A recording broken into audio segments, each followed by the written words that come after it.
Once, upon a midnight dreary, while I pondered, weak and weary, over many a quaint and curious volume of forgotten lore, while I nodded, nearly napping, suddenly there came a tapping, as of someone gently rapping at my chamber door.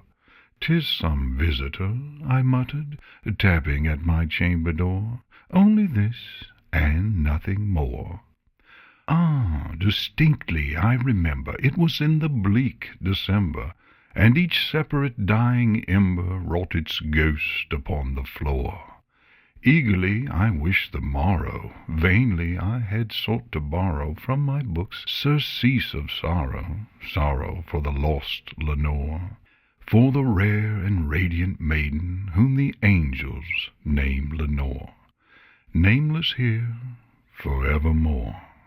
And the silken, sad, uncertain rustling of each purple curtain thrilled me, filled me with fantastic terrors never felt before, so that now, to still the beating of my heart, I stood repeating, "'Tis some visitor entreating entrance at my chamber door, some late visitor entreating entrance at my chamber door.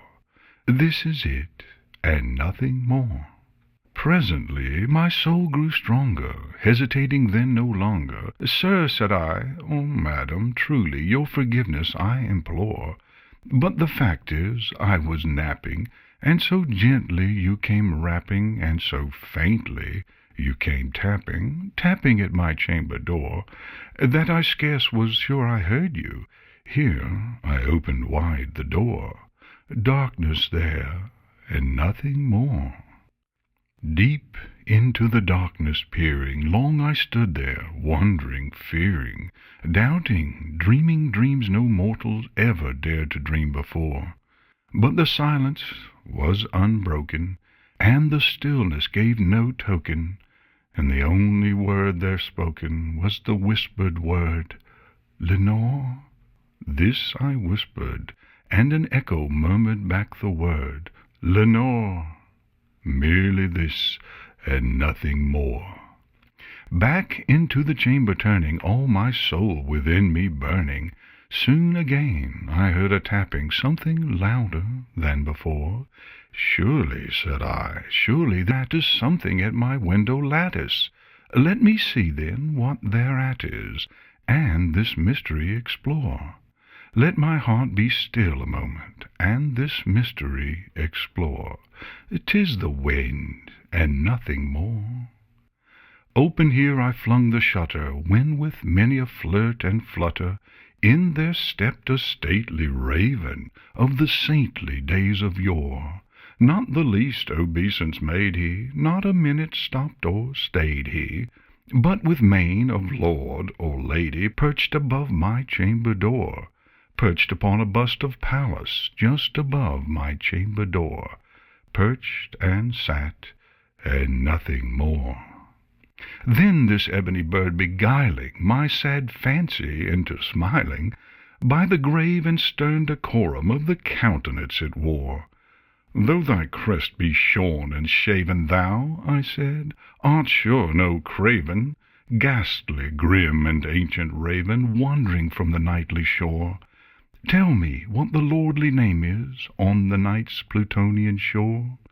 Quoth the raven, "Nevermore." Much I marvelled this ungainly fowl to hear discourse so plainly, though its answer little meaning, little relevancy bore. For we cannot help agreeing that no living human being ever yet was blessed with seeing bird above his chamber door, bird or beast upon the sculptured bust above his chamber door, with such a name as Nevermore. But the raven, sitting lonely on that placid bust, spoke only that one word, as if his soul in that one word he did outpour. Nothing further then he uttered, not a fetter then he fluttered, till I scarcely more than muttered, "Other friends have flown before. On the morrow he will leave me, as my hopes have flown before." Then the bird said, "Nevermore." startled at the stillness broken by reply so aptly spoken. "Doubtless," said I, "what it utters is its only stock and store, caught from some unhappy master, whom unmerciful disaster followed fast and followed faster, till his songs one burden bore, till the dirges of his hope that melancholy burden bore, of never, nevermore. But the raven, still beguiling all my sad soul into smiling, straight I wheeled a cushioned seat in front of bird and bust and door. Then upon the velvet sinking, I betook myself to linking fancy unto fancy, thinking what this ominous bird of yore, what this grim, ungainly, ghastly, gaunt, and ominous bird of yore meant in croaking nevermore. Thus I sat engaged in guessing, but no syllable expressing to the fowl whose fiery eyes now burned into my bosom's core.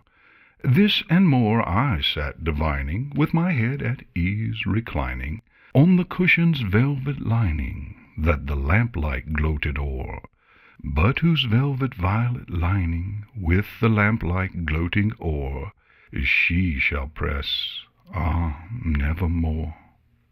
Then methought the air grew denser, perfumed from an unseen censer, swung by seraphim whose footfalls tinkled on the tufted floor. "Wretch," I cried, "thy God hath lent thee, by these angels he hath sent thee respite, respite and nepenthe from thy memories of Lenore.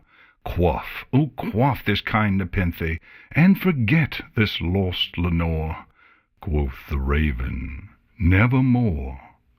"Prophet," said I, "thing of evil, prophet still, if bird or devil, whether tempter sent or whether tempest tossed thee here ashore, desolate yet all undaunted, on this desert land enchanted, on this home by horror haunted, tell me truly, I implore, is there balm in Gilead?